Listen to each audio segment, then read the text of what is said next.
बिहार विधानसभा चुनाव की परिणाम आ गए हैं और इन विधानसभा चुनावों में भारतीय जनता पार्टी के नेतृत्व वाली राष्ट्रीय जनतांत्रिक गठबंधन को जबरदस्त जीत मिली है। बिहार विधानसभा के चुनाव परिणामों ने सबको चौंकाया है। बिहार विधानसभा में जिस तरह से राष्ट्रीय जनतांत्रिक गठबंधन ने विजय हासिल की है, उसे देखकर के पूरा देश भौंचक है। बिहार तो भौंचक है ही, लेकिन उससे जो है महागठबंधन था राष्ट्रीय जनता दल और कांग्रेस और अन्य दलों का, उसकी हालत खराब हुई, उसकी हालत पतली हुई और बिहार में उनको जो राजनीतिक झटका लगा है उससे उबरना उनके लिए आसान नहीं हो रहा है। क्योंकि बिहार में 243 सीटों में से राष्ट्रीय जनता दल के प्रमुख घटक राष्ट्रीय जनता दल को बिहार में जो विधानसभा चुनाव परिणाम आए हैं उनमें से 243 विधानसभा सीटों वाली बिहार विधानसभा में पिछली बार के मुकाबले राष्ट्रीय जनता दल को, जो वहाँ का प्रमुख दल है और जिसके नेता तेजस्वी यादव को बिहार का मुख्यमंत्री बनाने की घोषणा महागठबंधन ने की थी, उसको सिर्फ 25 सीटें मिली हैं। अब 25 सीटें मिलने का मतलब है कि अब उसे 25 सीटों पर जो है बिहार में जो है 243 सीटों की अपेक्षा अब विपक्षी दल का पद मिल जाएगा। अगर 24 होती तो विपक्षी दल का जो पद है वो उससे हासिल नहीं होता। बहरहाल बीजेपी में तो प्रधानमंत्री मोदी ने कहा कि बिहार के लोगों ने गर्दा उड़ा दिया है। गर्दा कैसे उड़ाया है, ये सब लोग आरोप लगा रहे हैं कि बीजेपी के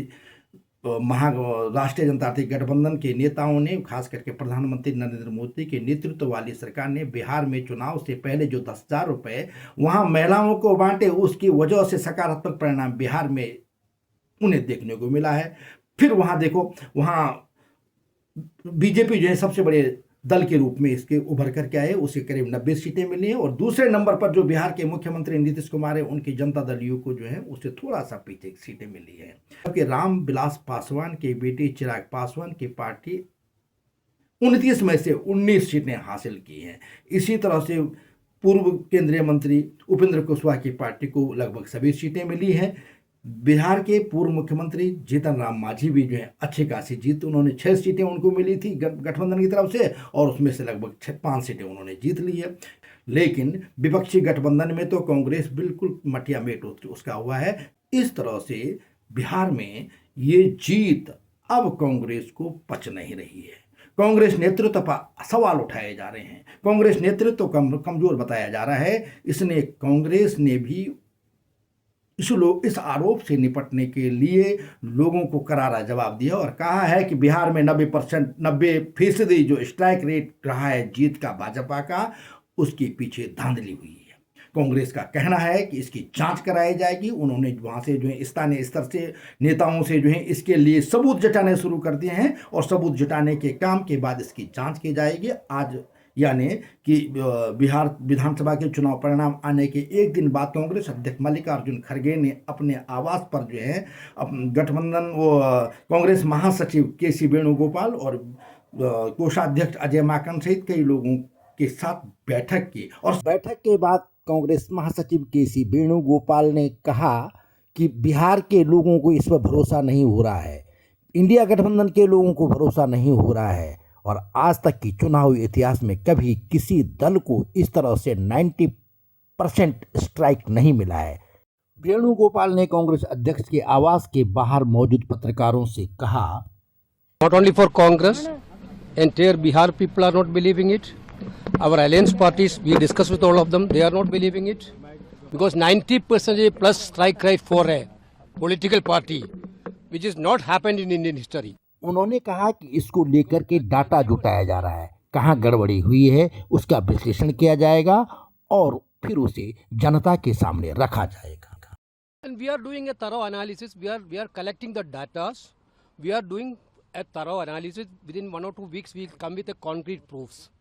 Because this process of electioneering is completely questionable. Even Rahul sir questioned that election commission was not fair and transparent since beginning. No, not only yesterday. When after Haryana election, we told about this. Immediately after the Haryana election result, we told about this Haryana election rigged. Nobody believed that. Now we come with evidences. बैठक में मौजूद रही कांग्रेस की कोषाध्यक्ष तथा बिहार में उम्मीदवारों के चयन के लिए बनी स्क्रीनिंग कमेटी के अध्यक्ष रहे अजय माकन ने भी चुनाव में जबरदस्त धांधली होने की आशंका जताई और कहा, पूरे के पूरे चुनाव प्रक्रिया पर शुरू से ही प्रश्न चिन्ह लग रहा है और जब चुनाव की प्रक्रिया में प्रश्न चिन्ह लग जाए तो रिजल्ट इस तरीके से अप्रत्याशित होंगे। कभी भी किसी भी समय के ऊपर इतना स्ट्राइक रेट 1984 के अंदर भी कांग्रेस का ये स्ट्राइक रेट नहीं था जो कि इस वक्त बिहार के अंदर बीजेपी का स्ट्राइक रेट 90% से भी ऊपर स्ट्राइक रेट, ये किसी को भी उम्मीद नहीं थी और इसमें दाल में काला नजर आता है।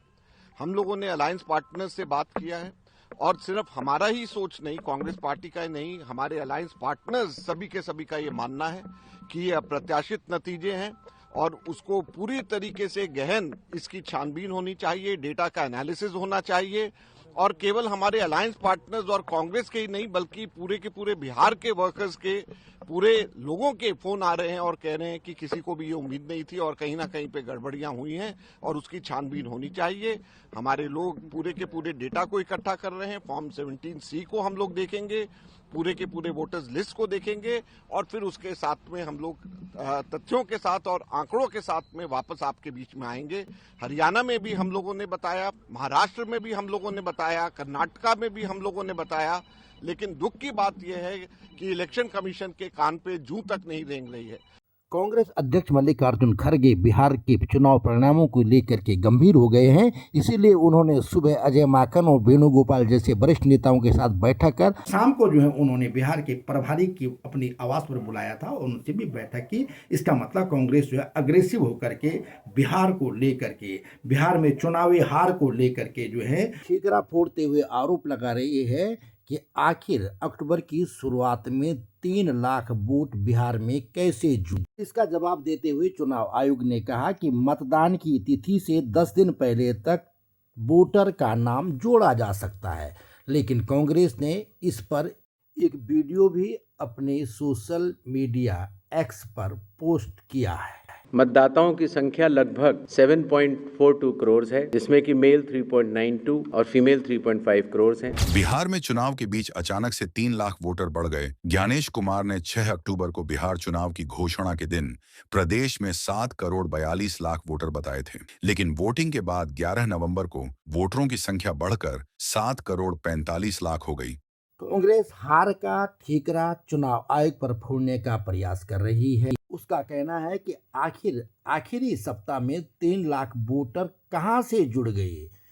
बिहार में लोगों को बाहर से ट्रेनों में भर भर करके वहां पहुंचाया गया, लेकिन आलोचकों का कहना है कि चुनाव आयोग पर ठीकरा फोड़ने की बजाय कांग्रेस को है कि कांग्रेस अपने नेतृत्व पर उठ रहे सवालों से बचने के लिए इस तरह का प्रयास कर रही है। हालांकि राहुल गांधी बहुत पहले से ही कहते रहे हैं कि बिहार में रणनीतिक तरीके से वोट चोरी हो रही है। प्रियंका गांधी ने भी ये आरोप लगाया।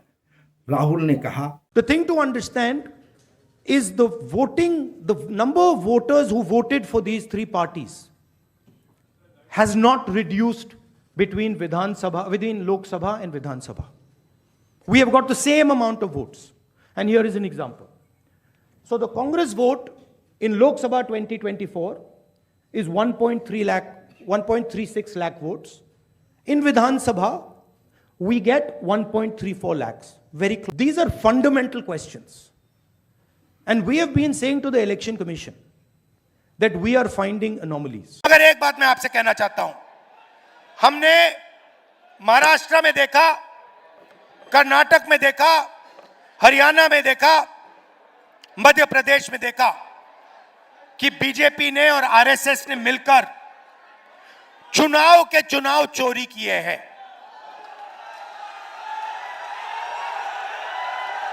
चुनाव चोरी किए हैं। और मैं आपको बता रहा हूं, साफ बता रहा हूं, बिहार में इलेक्शन कमीशन ने महागठबंधन के वोटरों को काटा है, निकाला है वोटर लिस्ट से, और इसका सबूत हम आपको दे देंगे, दिया है और फिर से दे देंगे। क्योंकि वोट चोरी संविधान को रद्द करने का तरीका है। वोट चोरी अंबेडकर जी और गांधी जी की जो विचार थे, विचारधारा थी, जो उनका विजन था, जो उनकी सोच थी, उसकी हत्या करने की कोशिश है। प्रियंका गांधी ने देखो अपने भाषणों में कहा, आपको मालूम है वोट चोर क्यों हैं ये लोग? क्यों वोट चोरी क्यों कर रहे हैं मालूम है? पहले तो इन्होंने बांटने की कोशिश की, थोड़ी देर के लिए चल गया काम इनका, है ना। उसके बाद उन्होंने बोला कि जंग करेंगे, ठीक है, लोगों ने समर्थन दिया। उसके बाद कुछ और निकाला इन्होंने ध्यान भटकाने के लिए। जनता समझने लग गई है कि ये क्या हो रहा है इसके साथ। तो ऐसे नेता जो है ना, जो अपने ही महलों को बनाने में पड़े रहते हैं, जो अपने ही चेहरों को चमकाने में पड़े रहते हैं, ये घबराने लगते हैं, इसीलिए वोट की चोरी कर रहे हैं। ये वोट की चोरी कर रहे हैं क्योंकि जवान यहाँ खड़े हैं, शिक्षित हो कि नहीं हो, बताओ कितनों की कितने नहीं शिक्षित हो, लेकिन बेरोजगार हो। और जब नियुक्तियों की बारी आती है, टाइम आता है कि इम्तिहान दोगे नौकरी के लिए, तो क्या होता है? पेपर लीक होता है, घोटाला होता है, वहां भी चोरी होती है। हर जगह घूस है, हर जगह चोरी है, हर जगह भ्रष्टाचार है। जहां देखो एक सड़क नहीं बनती है बगैर भ्रष्टाचार के, एक पुल नहीं बनता है, एक अब देखना यह है कि बिहार में जो कांग्रेस नेतृत्व पर सवाल उठ रहे हैं, उससे बचने के लिए कांग्रेस किस तरह की रणनीति अपनाती है। कांग्रेस ने कहा है कि बिहार ही नहीं, इससे पहले कर्नाटक में वोट चोरी हुई है, महाराष्ट्र में हुई है, हरियाणा में हुई है, अब बिहार की बारी हो। इन तीनों राज्यों में जो वोट चोरी हुई, उसके खुलासे के बाद जो है कांग्रेस के पूर्व अध्यक्ष राहुल गांधी ने कहा कि बिहार में भी तथ्यों के आधार पर वोट चोरी का खुलासा किया जाएगा। वो कब होता है वो बात की बात है, जांच इसमें पहले वो सबूत इकट्ठा करेंगे, फिर जांच होगी। लेकिन कुल मिलाकर के कांग्रेस के लिए संकट वाली स्थिति हो गई है। कहा जा रहा है कि बिहार में जहां जहां जिन जिन सीटों पर कांग्रेस के पूर्व अध्यक्ष राहुल गांधी ने प्रचार किया, वहां कांग्रेस बुरी तरह से हारी है। हालांकि ये राहुल गांधी को निशाना बनाने की विपक्ष की रणनीति का हिस्सा है, लेकिन संकेत अच्छे नहीं हैं,